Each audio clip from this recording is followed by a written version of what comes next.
Hello everyone, welcome to our channel. This is Srishti Agarwal. मैं आप सभी कक्षा 3 के स्टूडेंट के लिए लेकर आ चुकी हूँ इस वीडियो में सब्जेक्ट इंग्लिश का समर होमवर्क। जैसा कि आप सभी को पता है, आपकी समर होमवर्क आ चुके हैं, जिसमें आपके हिंदी, इंग्लिश और गणित के समर होमवर्क दिए गए हैं। ये होमवर्क करना आपको अनिवार्य है, क्योंकि जब आपके स्कूल ओपन होंगे तो ये जो गृह कार्य मिले हैं आपको, ये सभी गृह कार्य आपके टीचर्स के थ्रू चेक किए जाएंगे। तो यहाँ हम जो आपका होमवर्क है सब्जेक्ट इंग्लिश का, वो देखने जा रहे हैं। स्टार्टिंग से लेकर एंड तक बने रहिएगा वीडियो में, क्योंकि सभी वर्कशीट्स के सॉल्यूशन इसी वीडियो में हम देखने वाले हैं।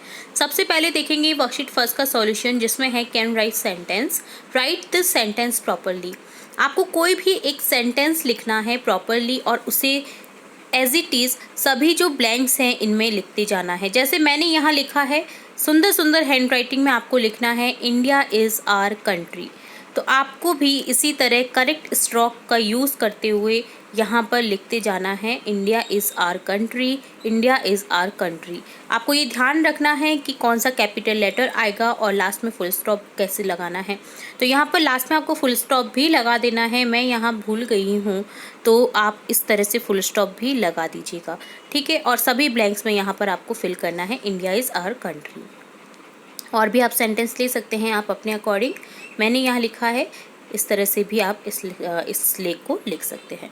तो ये होता है वर्कशीट फर्स्ट का सॉल्यूशन डन। देन देखेंगे हम वर्कशीट सेकंड का सॉल्यूशन, जहाँ पर है can read and write simple words. Find the words that start with letter P, Q, R and write them in the given space. आपको कुछ words given हैं, यहाँ पर P से जो वर्ड्स हैं वो आपको P में लिखने हैं, Q से वर्ड्स हैं वो Q में, और R से जो वर्ड्स हैं वो आपको R में लिखने हैं। अब यहाँ P से हैं पियर, पीहन, पीन, पेन, प्ले। इसी तरह से Q से है क्विट, चुप रहना, ठीक है, क्वीन, रानी, क्विल, और Q यानी रो, जो लाइन होती है उसे बोलते हैं। रिंग, रोज, रेड, रैबिट। R से क्या क्या है, रिंग, रोज, रेड, रैबिट। तो इस तरह से डन होता है वर्कशीट सेकंड का सॉल्यूशन। बहुत इजी था। नेक्स्ट देखेंगे वर्कशीट थर्ड का सॉल्यूशन, जिसमें है मेक न्यू वर्ड्स।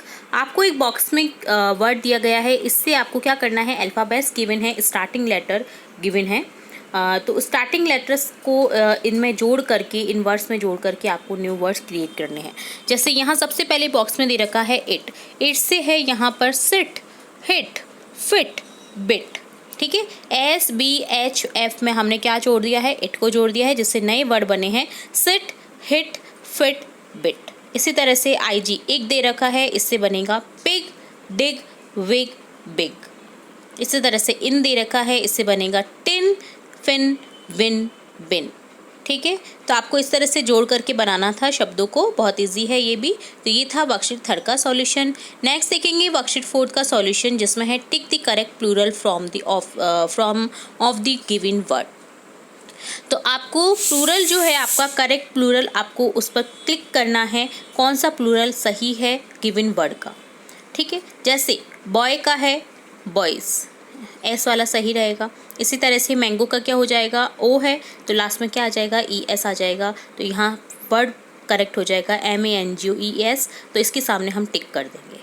इसी तरह से पेंसिल है, पेंसिल में आगे क्या आ जाएगा, S आ जाएगा। ज़्यादातर जो कॉन्सोनेंट रहते हैं उसके बाद में जो है सामान्यतः S आता है, और अगर वोवल रहते हैं तो उनके बाद में ES आता है। ये रही सामान्यतः बात। बाकी जो अपवाद रहते हैं वो अलग रहते हैं, ठीक है। देखिए नेक्स्ट पेंसिल है, तो पेंसिल में S लगा देंगे, L है कॉन्सोनेंट, यहाँ पर पेंसिल्स में क्लिक कर देंगे। इसी तरह से है बेंच, बेंच में यहाँ H है, कॉन्सोनेंट है, बट यहाँ H के साथ में आपको ES ही जोड़ना होता है हमेशा, ये ध्यान रखिएगा। X, H ये जो है इनके बाद में ES ही आता है, ठीक है। तो यहाँ बेंचेस करेक्ट हो जाएगा, BENCHES, बेंचेस। नेक्स्ट है टॉय, TOY। अब यहाँ कॉन्सोनेंट है तो टॉयज ही रहेगा, TOYS, टॉयज, ठीक है। इस पर क्लिक कर देना है। ईयर, यहाँ R है कॉन्सोनेंट, तो यहाँ पर ईयर्स को क्लिक कर देना है, YEARS, ईयर्स। नेक्स्ट है क्लास। अब यहाँ ध्यान रखिए डबल कॉन्सोनेंट है, डबल कॉन्सोनेंट के बाद में हमेशा आपको याद रखना है ES ही आएगा, ठीक है। तो यहाँ पर क्लासेस है, CLASSES, ये करेक्ट हो जाएगा, ठीक है। तो मैंने आपको यहाँ ही इसी वीडियो में आपको बता दिया है कि किस तरह से आपको प्लूरल बनाने होते हैं। एच एक्स के बाद में ई एस आता है, कॉन्सोनेंट के बाद में एस आता है, डबल कॉन्सोनेंट रहते हैं तो ई एस आता है, तो वोवल है तो यहाँ वहाँ पर एस आता है। तो इस तरह से आपको ध्यान रखना होता है इन चीज़ों का, ठीक है। तो वोवल होता है तो सॉरी ई एस आता है और कॉन्सोनेंट के आगे एस आता है, ठीक है। तो इस तरह से आपको ध्यान रखने वाली बातें होती है। कुछ जो अपवाद है, जैसे डबल कॉन्सोनेंट आ गया है तो ई एस आएगा, और एच एक्स आएगा तो भी ई एस आएगा, ठीक है। तो ये चीज़ें आपको ध्यान रखनी है। अब यहाँ बी ए जी बैग है, यहाँ जी कॉन्सोनेंट है, बैग्स हो जाएगा क्लिक, बी ए जी एस बैग्स। बुक के आ रहा है लास्ट में तो बुक्स हो जाएगा बी डबल ओ के एस बुक्स, ठीक है। फॉक्स, अब यहाँ याद रखिए एक्स आया है तो यहाँ पर करेक्ट प्लूरल जो हो जाएगा वो हो जाएगा foxes, F O X E S, foxes. तो इस तरह से हमने देखा।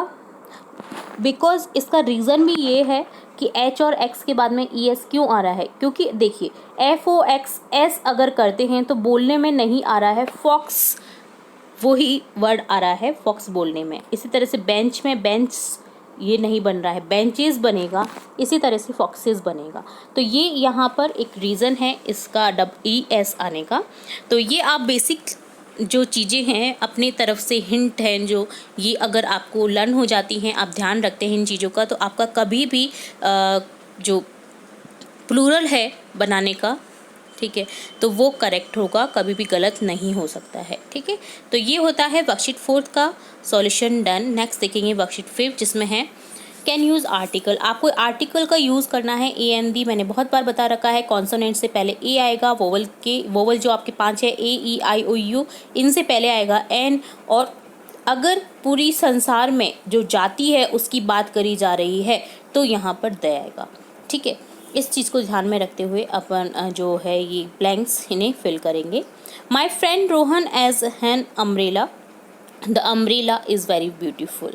पायल has a dog, the dog is black. I have a hen, it lays an egg daily. We all are living in a house. We go to the school. Once we went to see the Taj Mahal. ठीक है। जो historical places होते हैं उनके सामने हमेशा दे का ही use होता है, ठीक है। तो यहाँ पर ये ध्यान रखना है। My father likes to eat an ice cream after lunch. A thief is not a good person because he steals the car. चुराता है कार। अब पर्टिकुलर कार की बात नहीं हो रही है यहाँ पर। जो कार है वो अब एक तो चुराने से रहा, वो सभी कार को चुराता है, तो यहाँ पर द आएगा, ठीक है। ये चीज़ ध्यान रखने वाली बात है। तो इस तरह से हमने देखा ए एन दी का यूज़ करना। सेकंड है fill in the blanks with article. यहाँ पर आपको आर्टिकल फिल करना है। यूनिफॉर्म, यहाँ वोवल है यू, आप बोलेंगे कि एन आना चाहिए, मैम ने तो बताया था कि वोवल के पहले एन आएगा, बट यहाँ आप बोलिए यूनिफॉर्म, ये आ रहा है ना, तो यह क्या है, व्यंजन है, कॉन्सोनेंट है, इसलिए यहाँ पर ए ही आएगा, अ यूनिफॉर्म। सन है, सन एक यूनिवर्सल चीज़ है। यूनिवर्सल अगर थिंग्स होती हैं उनके सामने हमेशा द का यूज़ होता है, तो यहाँ पर क्या होगा, the sun, the moon, the sun, the earth, ठीक है। Toy, a toy. Bag, a bag. Apple, a है तो एन आ जाएगा, एन एप्पल। काइट, के है, ए आएगा। मून, अब यहाँ यूनिवर्सल थिंग है मून, तो यहाँ पर द आएगा, द मून। ऑरेंज, ओ है, वोवल है, तो यहाँ पर क्या आ जाएगा, एन ऑरेंज। इस तरह से हमने देखा ए एन डी का यूज़ करना। ये था वर्कशीट 5 का सॉल्यूशन। और लास्ट वर्कशीट है वर्कशीट 6 जिसमें है look at the picture and arrange in proper order to make a meaningful story. Write one word in the given space under each box related to the story. तो आपको ये क्या करना है कि स्टोरी है, उस स्टोरी जो पिक्चर्स है, पिक्चर्स के थ्रू जो स्टोरी बन रही है उन्हें करते जाना है कि कौन से पहले नंबर पे चित्र आएगा, कौन सा सेकंड नंबर पे पिक्चर आएगा। तो यहाँ पर सबसे पहले एक शेर सो रहा होता है, तो यहाँ पर सबसे पहले यही आएगा, लॉइन। अब यहाँ पर आपको वन वर्ड लिखना है, तो यहाँ लिखेंगे लॉइन। नेक्स्ट यहाँ पर जाल बिछा दिया गया है, तो ये सेकंड नहीं हो सकता। सेकंड क्या हो जाएगा, लॉइन के ऊपर चूहा फुदक रहा है, ठीक है, तो यहाँ पर हो जाएगा माउस। वन वर्ड लिखना है हमें माउस, सेकंड पिक्चर ये हो जाएगी। अब थर्ड में क्या हो जाएगा कि शेर जो है वो गुस्से से कहता है कि तुमने मेरी नींद डिस्टर्ब की है, मैं तुम्हें खा जाऊंगा। तो जो माउस है वो डर जाता है, तो यहाँ पर अफ्रेड हो जाएगा, ठीक है, या फिर एंग्री हो जाएगा क्योंकि शेर जो है वो गुस्सा कर रहा है। तो यहाँ पर थर्ड पिक्चर ये हो जाएगी। नेक्स्ट फोर्थ में हम करेंगे। फोर्थ में एक जो रैट है वो कहता है कि मैं कभी तुम्हारे काम आ सकता हूँ। तो शेर हंस करके उसे छोड़ देता है कि भला तुम मेरे क्या काम आओगे। तो एक दिन क्या होता है, उस जंगल में शिकारी आता है, ठीक है। तो शिकारी आता है, वो क्या करता है, जाल बिछा देता है ना, नेट बिछा देता है लॉयन के ऊपर। तो लॉयन उसमें फंस जाता है, ठीक है। तो ये फोर्थ पिक्चर हो गई। नेक्स्ट फिफ्थ में क्या हो जाएगा, बहुत तेज़ तेज़ दहाड़ता है लॉयन। तो वहाँ पर जो माउस उसे उसने छोड़ा था एक समय में, वो माउस उसकी हेल्प के लिए आता है। तो यहाँ पर क्या लिखेंगे, हेल्प, ठीक है। तो यहाँ पर ये फिफ्थ पिक्चर हो गई। नेक्स्ट क्या होता है, जो रैट है वो कहता है कि मैं तुम्हारी इस जाल से तुम्हें मुक्त कर दूंगा, ठीक है। और रैट क्या करता है, उस जाल को अपने दांतों से, तीखे पैने दांतों से उसे काट देता है और लॉयन मुक्त हो जाता है उस जाल से। तो यहाँ पर फ्री हो जाएगा, ठीक है। और ये सिक्स पिक्चर हो जाएगी। और लॉयन माउस को धन्यवाद कहता है, थैंक यू कहता है कि तुमने मेरी जान बचाई। इस स्टोरी से मॉरल ये मिलता है कि कोई भी प्राणी छोटा बड़ा नहीं होता है, कोई भी किसी भी वक्त काम आ सकता है, चाहे वो छोटा है या बड़ा है। तो इस तरह से ये होता है स्टोरी डन, जिसमें हमने पिक्चर्स के थ्रू पूरी स्टोरी देखी। तो ये था वर्कशीट 6 का सॉल्यूशन। इस तरह से पूरे वीडियो में हमने देखा worksheet 6, worksheet 5, worksheet 4, worksheet 3, worksheet 2 and worksheet 1 का सॉल्यूशन। उम्मीद है सभी वर्कशीट्स आपको समझ आई होंगी, बहुत सी अच्छी नॉलेज भी मिली होगी। इसी तरह हम आपकी कक्षा से रिलेटेड और भी इंपॉर्टेंट वीडियोस देखते रहेंगे। तो जुड़े रहिए हमारे चैनल के साथ। वीडियो को पूरा देखने के लिए धन्यवाद।